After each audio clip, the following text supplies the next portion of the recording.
started almost every press conference. I would always say, thanks for being here, because my first press conference at Bowling Green, there was one person there. I think it was Matt Murky. Markey. Oh, yeah. Matt Markey. Yeah.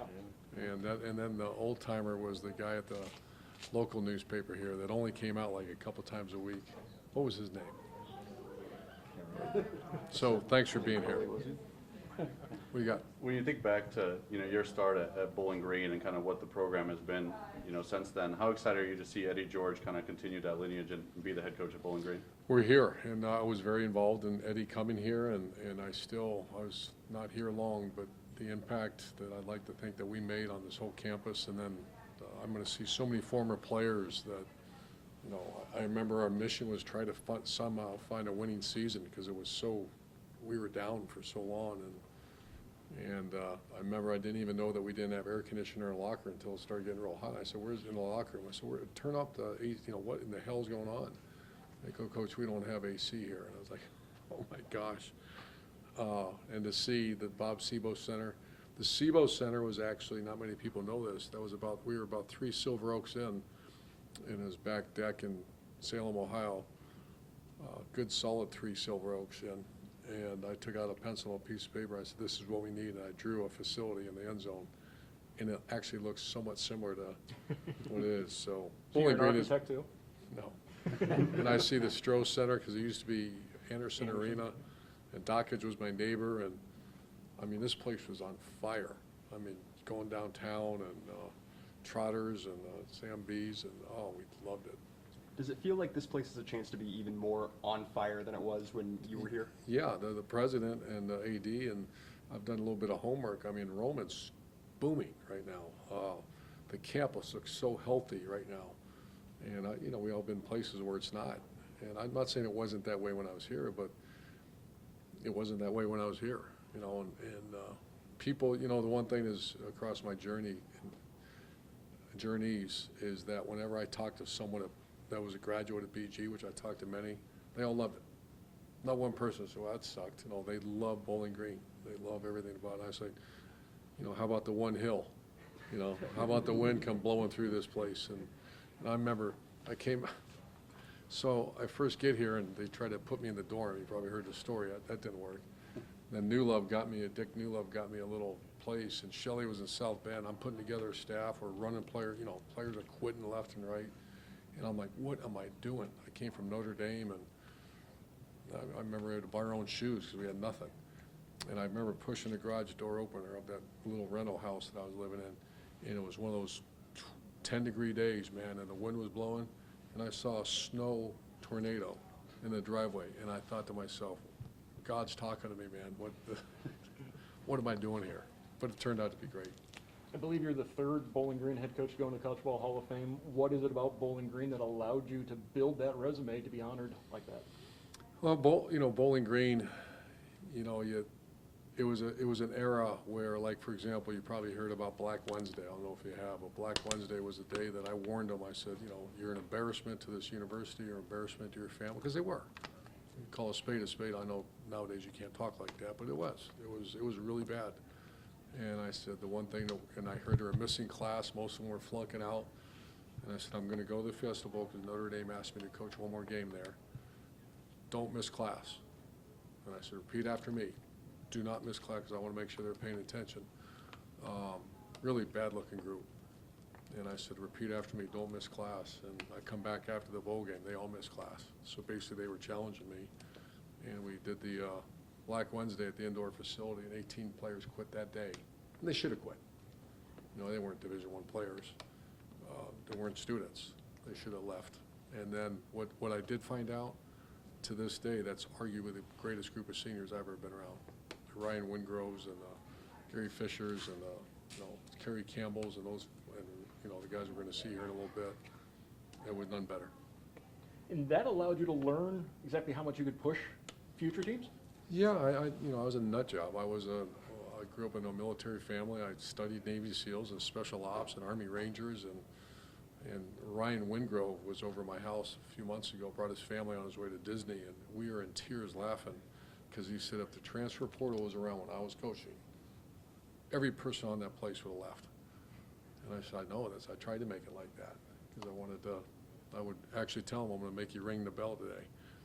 And those who stay will be champions. I remember that saying. I don't know if people say that anymore.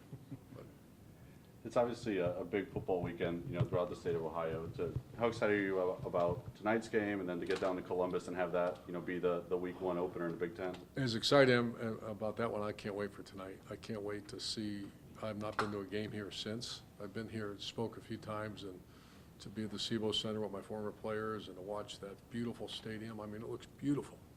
And it's going to be a nice crowd, and I can't wait. And then obviously Columbus, that's going to be a monster.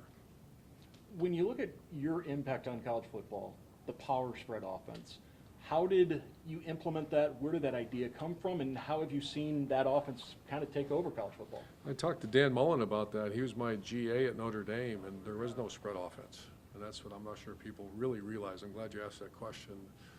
And we almost went wishbone because it's the equalizer offense. You know, academies do it. And I looked at our roster.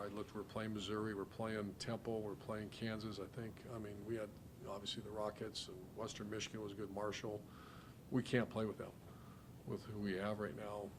And I kind of undervalued our talent because I didn't know.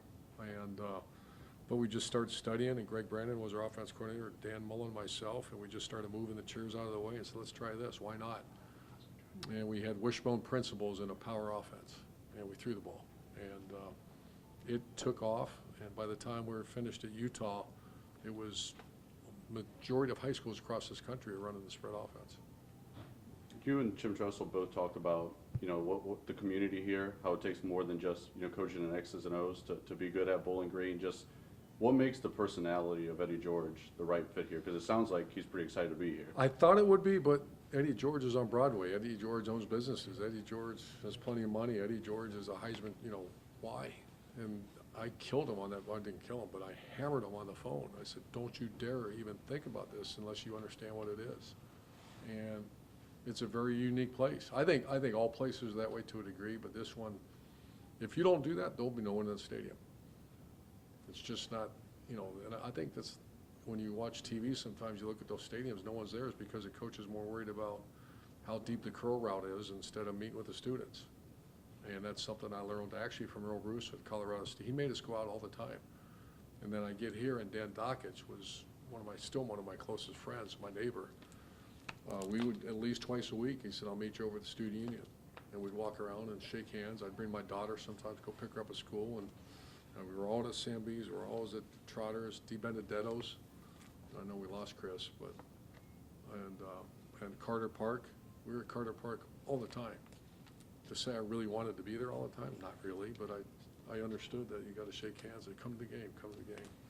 In terms of college football, big picture, I know they're on the other side of the stadium this weekend, but what has Lee Corso meant to the sport, and just, you know, what has he meant to you? I'm sure you've had chances to meet him in the past. I worked with ESPN for on. I did a lot of guest game days, and Coach Corso was the epitome of TV. You know, he would coach me on television. He was a guy that, you know, is obviously legendary in the sport. I love Coach Corso. I respect Coach Corso, and admire what he did. What do you think Dave Portnoy and the Barstool crew can kind of add to the Big Noon experience? I'm waiting to see you, man.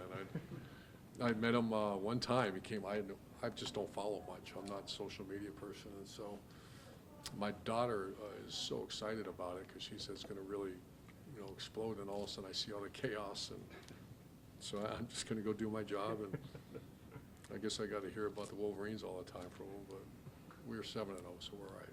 You talked about the challenges with the landscape of college football for especially smaller schools on the panel. How do you think Eddie George has done so far in his coaching career of navigating that, and did you give him any advice coming to BG on how to do? I don't know. I'm going to watch tonight, to be honest. I talked to him. We text a lot. To know his roster and what he did, I'm not that deep into it. I know we talked today, and I can tell he's excited. I can tell an excited coach when I see one. So You played such I'm a going huge, to take just 2 more because I'm going to go eat. you play such a huge role in They bringing- don't feed. Bowling Green. Someone No, put go that in the SID, right? No one feeds you. Yeah. I've been grinding now for. Don't need the press box No, before. just kidding. Yeah, we'll save Frickers for you. Frickers. The TV show was there, or the radio show? You played such a big role, obviously, bringing Eddie George to Bowling Green, and everyone's excited about what he's going to do potentially on the field for Bowling Green results-wise. If you could pick just one word to describe Eddie George, the person, what word would you use and why? Just blue collar, man. I mean, Eddie George is, you know, you look at him, he looks like a freaking model. But he also, his reputation at Ohio State was, he's first one's there, last one to leave, hard worker, and the same thing here. So I mean, he's a grinder. Thanks, guys.